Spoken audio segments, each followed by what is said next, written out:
Sup you beautiful people. Hope you've had a fantastic day. Welcome back to another new episode of What If Naruto Was in the Marvel Universe. If you guys enjoyed this what if, comment down below and let me know. And go ahead and check out other what ifs in the channel after watching this video. Don't forget to subscribe and leave a like, and also share this video with your friends. Before we get into it though, check out Bilibili Comics. Bilibili Comics is the official trusted place to read hit exclusive series from top creators. Bilibili Comics is a great online webtoons and webcomics reader among all reading apps.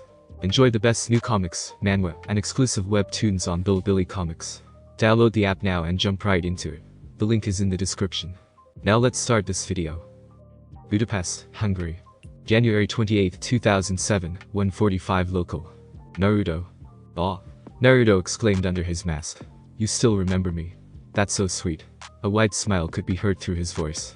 Natasha's eyebrow twitched at Naruto's nonchalance.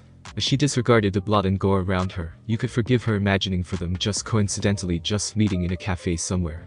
She was going to bombard him with her questions, but before she could start, Naruto moved back and stared at the syringe still in her thigh. Well, that does not look good. Do you mind if I borrow that for a while? Naruto asked before suddenly removing the syringe. Natasha glared at Naruto for not even waiting for her confirmation. What? You know you'll say yes anyway.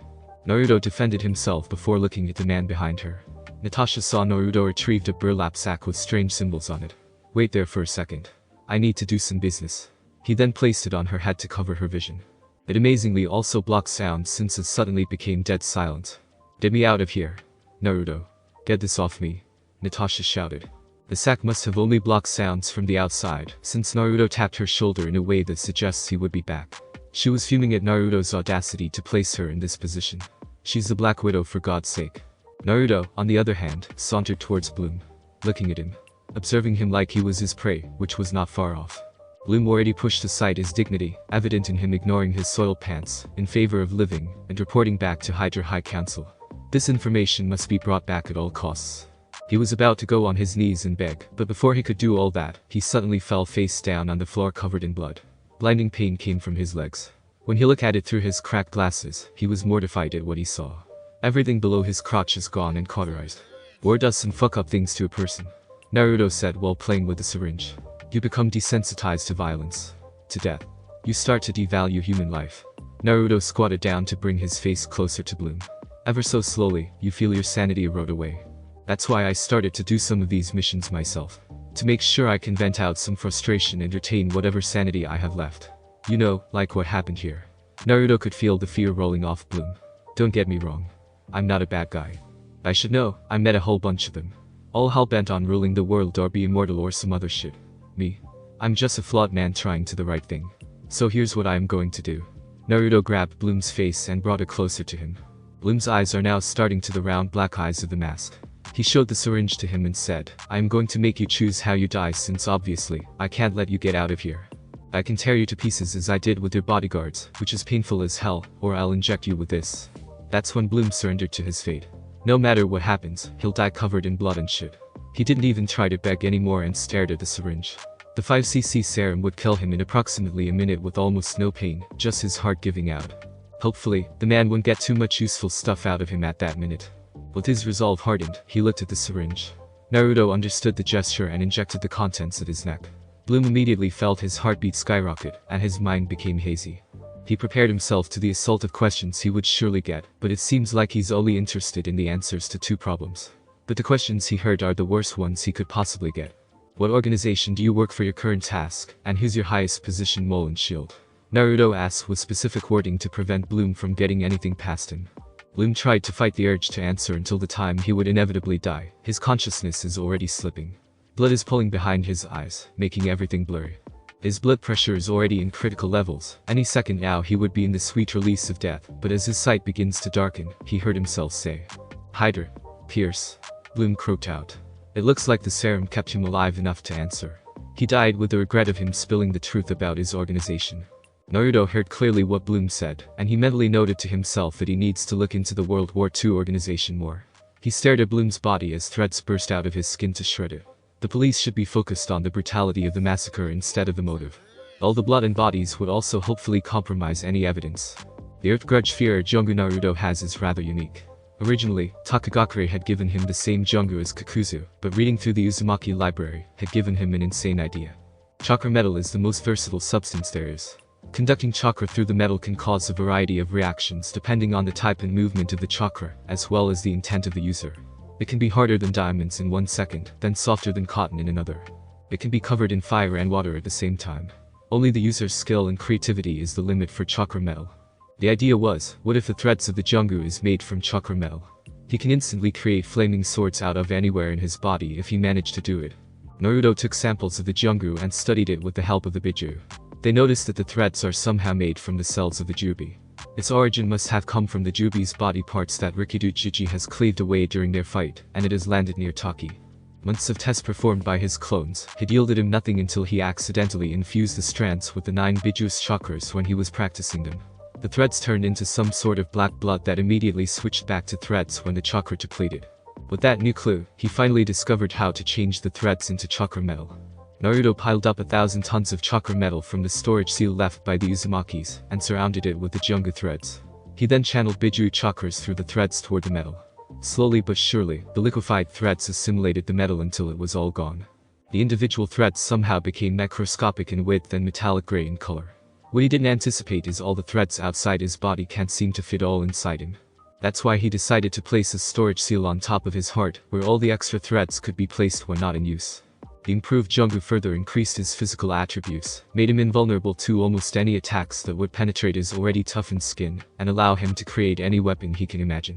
The only downside he can surmise is he can't take hearts anymore, which is pretty useless now that he can use all types of elemental chakra, practically immortal, and he already has his clones. The Jungu returned inside his body, and the skin healed. He walked back towards Natasha and removed the sack covering her head. He retrieved a knife from behind him and started undoing the binding. "So, how are you? Had a nice night?" Naruto asked jokingly. "Hurry up. My team is about to get slaughtered," Natasha shouted. The thought of the Winter Soldier targeting her team is giving her chills. "Alright. Sheesh. Just making some conversation," Naruto said as he finally undid her leg strap. Natasha stood up and stretched a little. "Can you walk? 'Cause I can carry you," Naruto offered. "I'm fine," Natasha said while walking towards some guns and magazines on the floor and picking it up. She removed some pieces of flesh on the firearms and strapped a Glock 26 on her holster and carried the Ruger 10-20. A tactical knife was also placed on the small of her back. After a final stretch, she looked back at Naruto, who had somehow dropped his mask and staring amazed at her. This somehow made her feel better than all the guys who flirted around her, since she knows she doesn't exactly look presentable right now. Naruto, for his part, saw something amazing. A red-haired angel is walking around and gearing up, nothing more beautiful than a lady who can defend herself. He can't help but stare at her. When she did that final stretch that highlighted her curves and face framed by her hair, he can't stop his jaw from falling alongside his mask. Natasha cleared her throat to snap him out of his daze, which worked. Naruto immediately picked up his mask and replaced it on his face. "Yeah," Naruto said awkwardly. "We should probably go." Natasha's raised her eyebrow to him and walked out of the room. Naruto could hear the Biju jeering at him to mark her or something, but he immediately cut the connection. He followed Natasha outside and saw her waiting for him. "Which way?" she asked. "Ugh.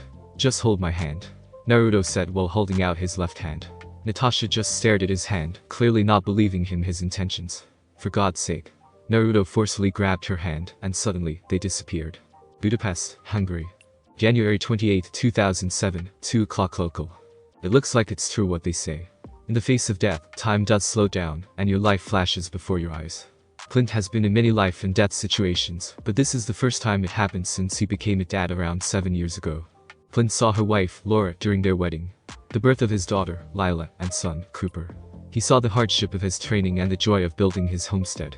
Clint stared at the Winter Soldier, firing the grenade, and prepared for death. The shell moved slowly through the air directly toward his team. But all the preparation are for naught.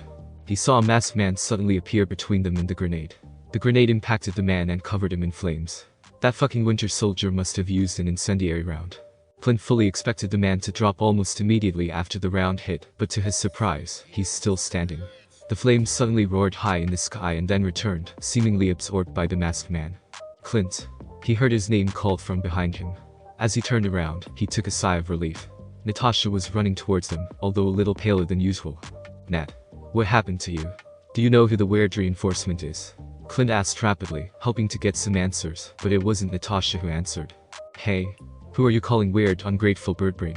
The masked man shouted back at him. Shut up and do what you came here to do. Natasha defended Clint. Clint's eyebrows twitched in annoyance to the obviously a stab to his alias. He started back at Natasha, urging her to answer his question. I'll tell you all about it later, but the answer to your second question would definitely annoy you more. Natasha paused for dramatic effect, but Clint didn't appreciate it. That's the broker. Without a second thought, Clint fired at the back of the head of Naruto. A dead center at the back of his head. Hey, what's that all about? Naruto shouted, obviously incensed. That's for all the overtime you put us through. Clint shouted back, aiming again at Naruto. But before he could take another shot, a grenade exploded again, this time directed at his head. Naruto only shrugged off the explosion and absorbed the fire again. This isn't over yet, Naruto said to Clint before he rushed toward the Winter Soldier. Clint was giving a hard glare toward Naruto's direction, before he was smacked at the back of his head by Natasha. What the hell was that? She asked angrily.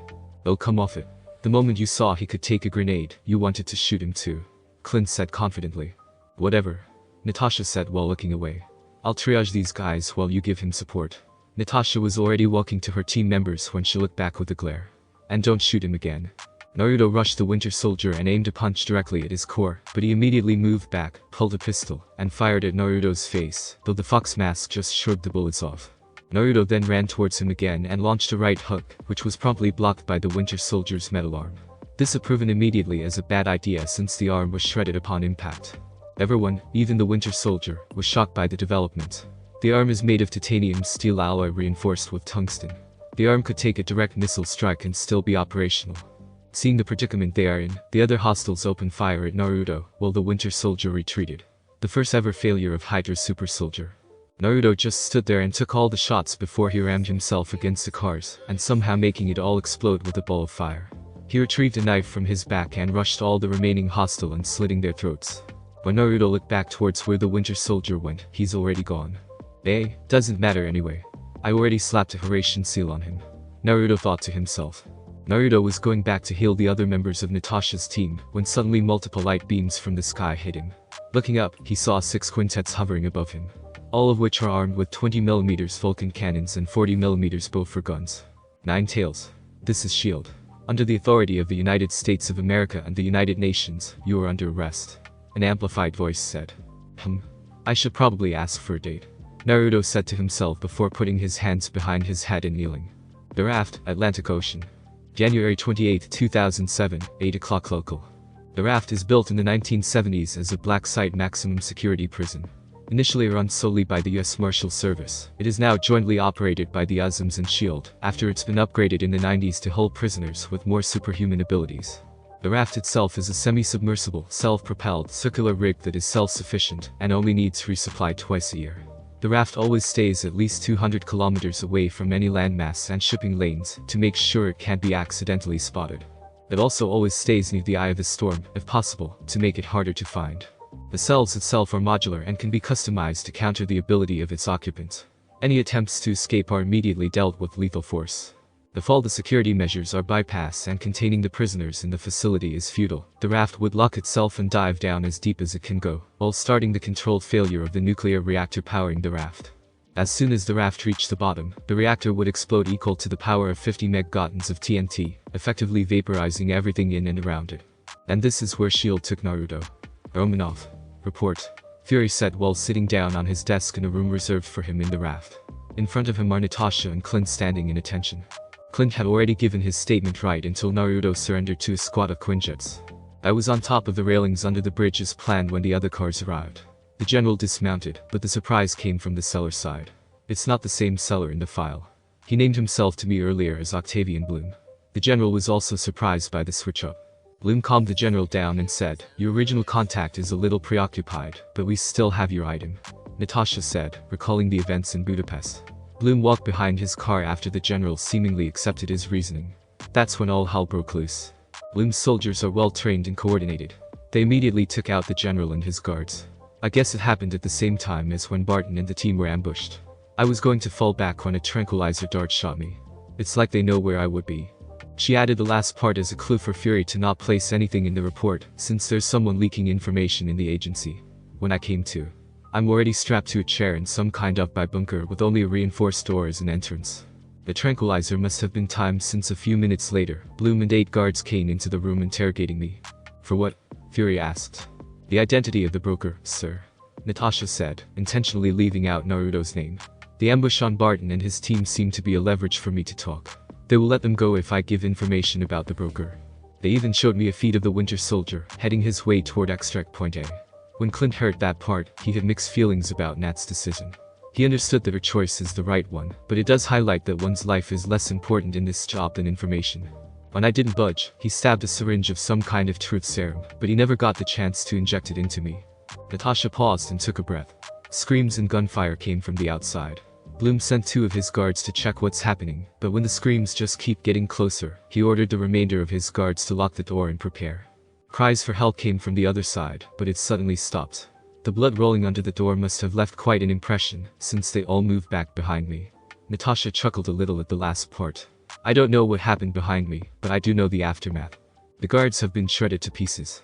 Still can't figure out how he did it, though. Clint visibly paled, just imagining what happened. Fury, on the other hand, remained stoic, except for the subtle widening of his eye. The door opened after that, and he walked in. He asked me how I am, but when I didn't answer, he grabbed the syringe still stuck to my thigh, and placed a burlap sack, and placed it on my head. The bag must have some tech in it since sound won't get in, but I'm reasonably sure it can get out. So he used the serum to get information on Bloom. Do you know what happened to him?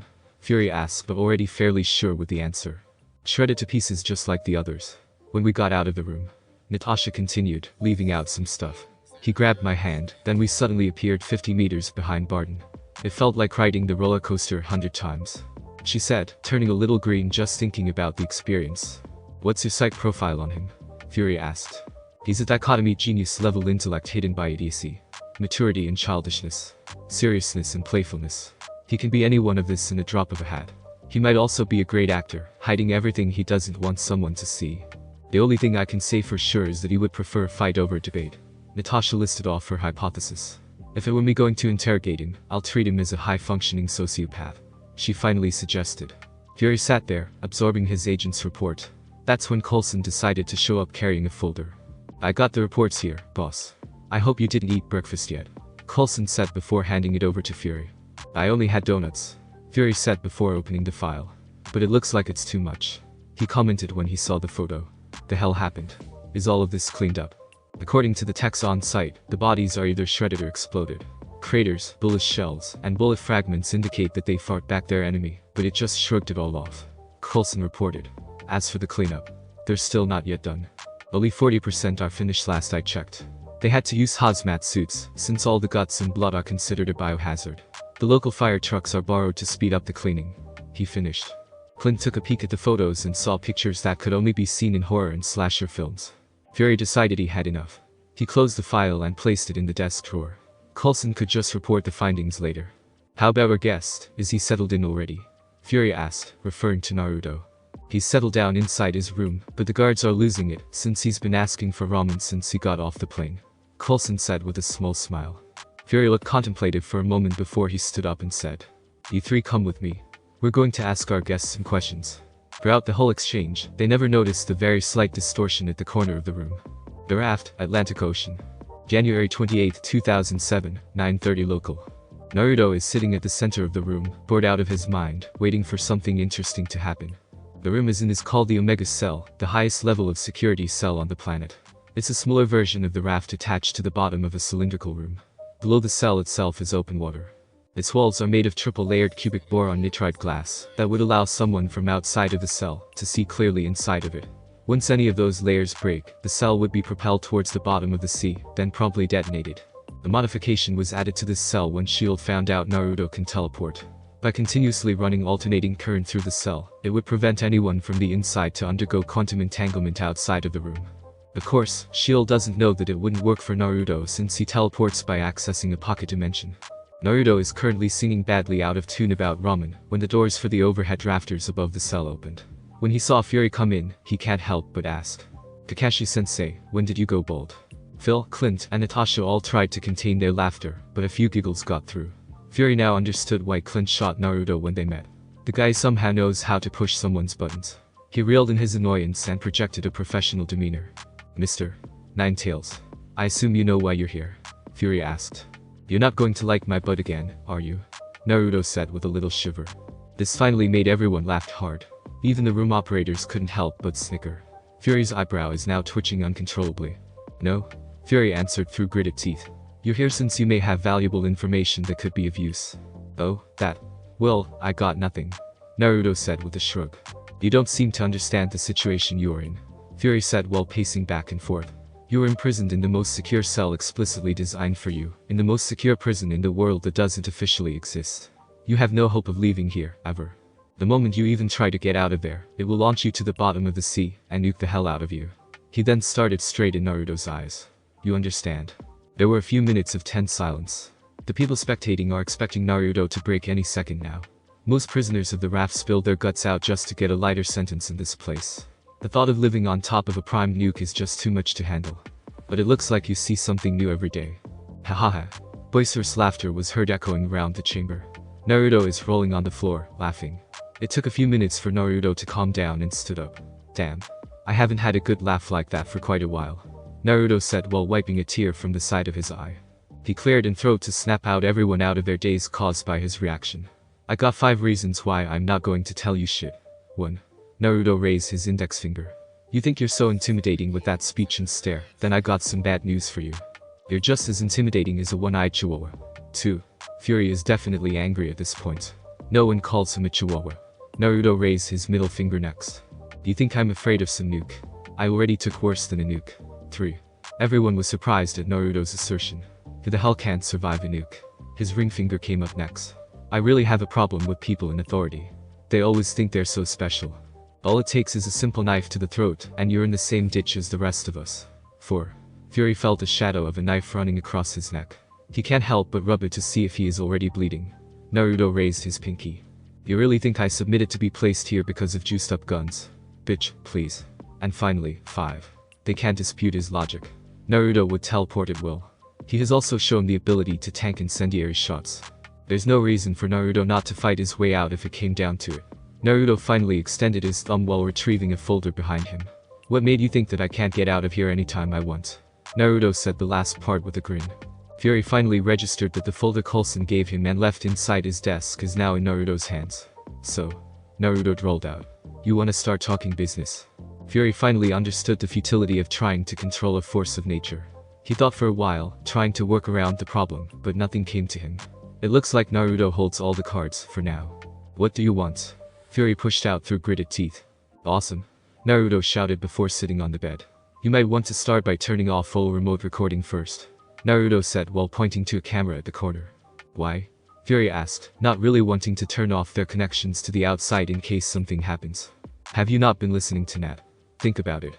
Do you want for someone to eavesdrop and record what we're going to talk about? Naruto urged. The group finally got the confirmation that Naruto was somehow in the room with them. Fury recalled Natasha's report and remembered that there is a high possibility of a leak in S.H.I.E.L.D. He finally nodded towards Coulson's direction. Phil walked towards a control panel by the side of the door and tinkered with it a little bit. Sirens suddenly blasted, and steel plates closed off all exits. They're now officially on lockdown. He then walked back to the group. Happy? Fury asked sarcastically, still not happy with playing someone else's game. Very. Naruto said from behind the group. They immediately turned around while individually pulling out their S.H.I.E.L.D. standard issue Glock 26, and saw Naruto materializing out of thin air. You can't believe how long I've been standing here. Fury turned his look back to the man he's been speaking all this time and saw him, or it disappears in a puff of smoke. Isn't this better? We can finally talk a little better. Naruto said while removing his fox mask. This is the first time Fury, Coulson, and Barton saw his face in person. He really doesn't look more than a young adult, but with whiskers. Fury signaled everyone to lower their weapons, but not holster them. As the group lowers their guns, Naruto pulled out a steaming hot cup of ramen. You want? Naruto offered while extending the cup towards them. When nobody answered, he pulled back his arm. Well, more for me. Can we get started with the discussion?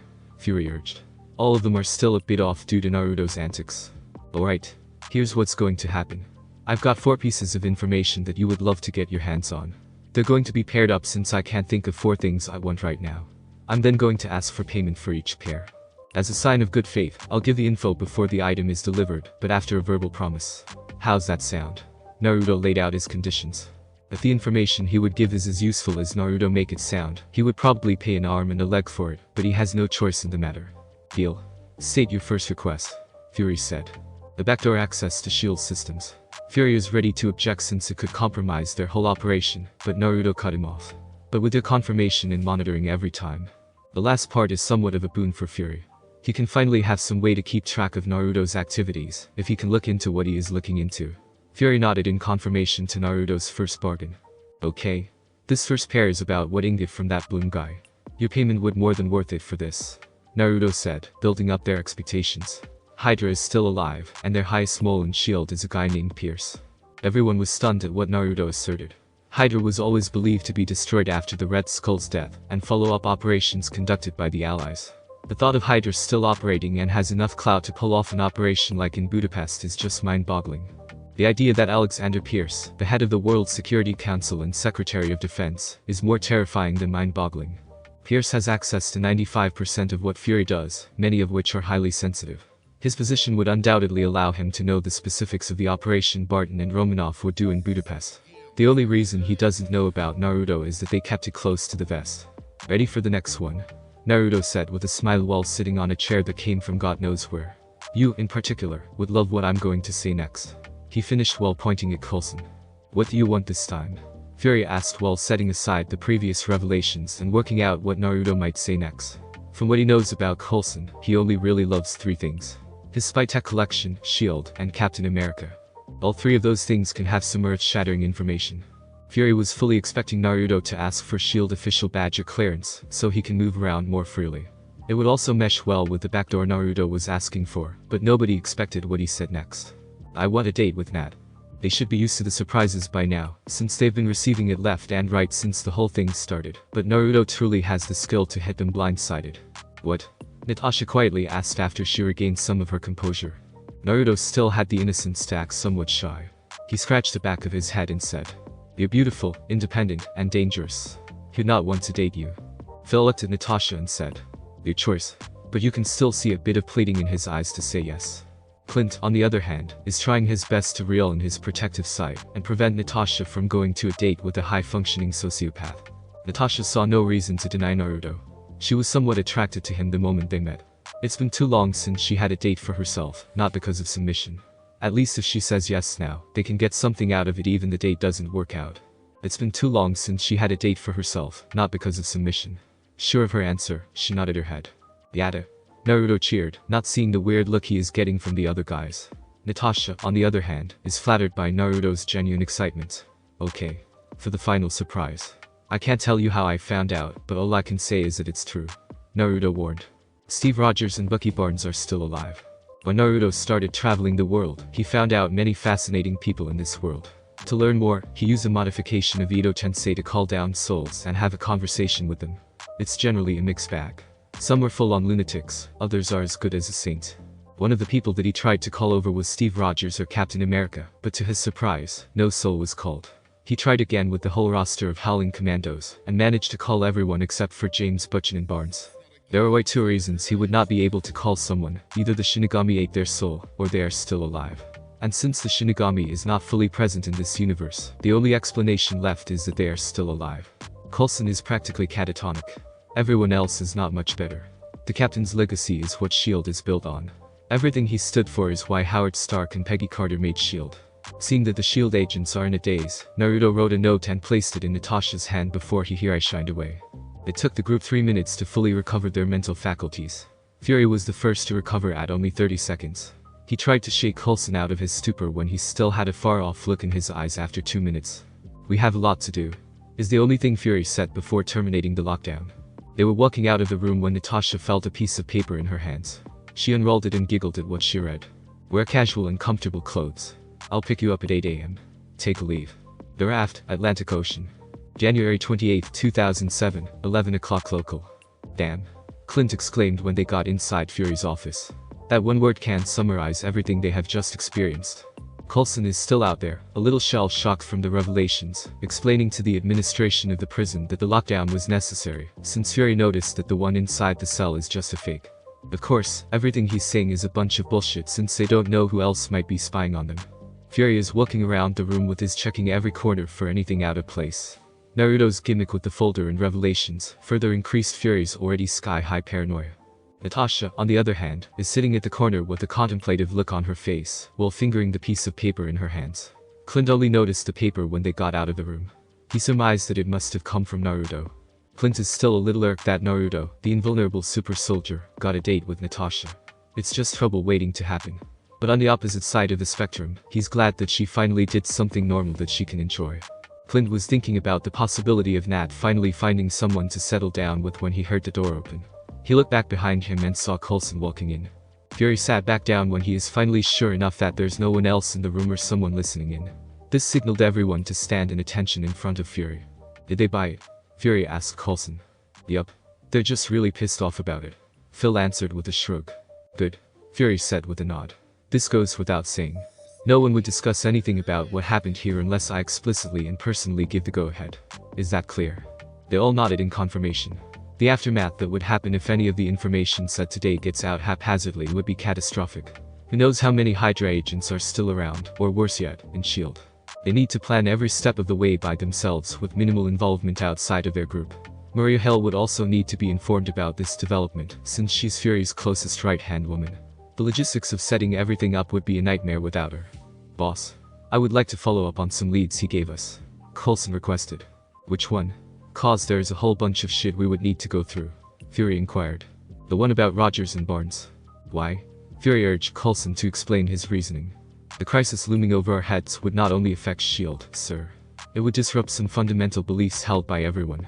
When the inevitable shakeup happens, a new symbol needs to be placed for everyone to rally behind. Who better for it to be the captain himself? Coulson reasoned with conviction. Are you sure it's not because you just want to find the captain?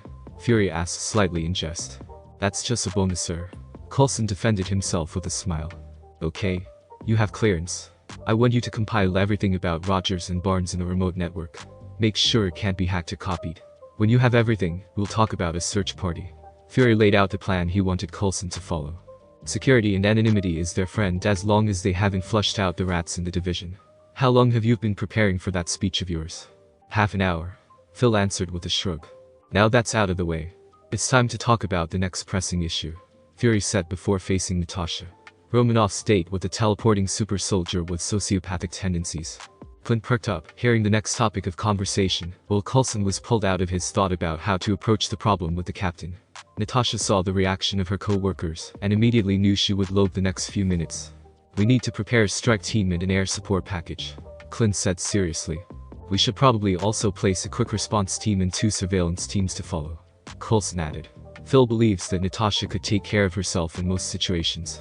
So if something happens during their outing, she can take care of herself, and if in case the problem is Naruto himself, they can't do anything about it. So, in summary, he just said his suggestion to rile up Romanoff. Natasha can't believe at the two's audacity. Are they saying that she's incompetent or incapable? Besides, the whole thing is private. Why the hell would they make it into a high-stakes mission scenario? She gets it that Naruto is a huge question mark, and nobody likes an unknown. She also understands that he's still a national security threat, but for the love of God. They're just going on a date. The only thing stopping her from an outburst is because Fury is in the room. Phil is looking at Natasha in the corner of his vision. He's enjoying the play-by-play of emotions that can be seen on her face. It's a rarity that he can mess with the infamous Black Widow. Clint, on the other hand, is utterly oblivious to the peril he's placing himself in. He somehow decided to take on the role of the overprotective brother, while disregarding Natasha's opinion. Although amused with the play-by-play, Fury would like to get on with the conversation without losing 2 of his agents in the process. Your suggestions have some merit. Natasha was about to interject, but Fury continued effectively cutting her off.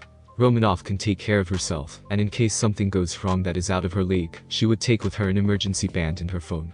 Is that acceptable? The emergency band is a watch designed by S.H.I.E.L.D. for tracking high-profile protectees during a mission. It can transmit and receive data from almost anywhere on the surface of the Earth.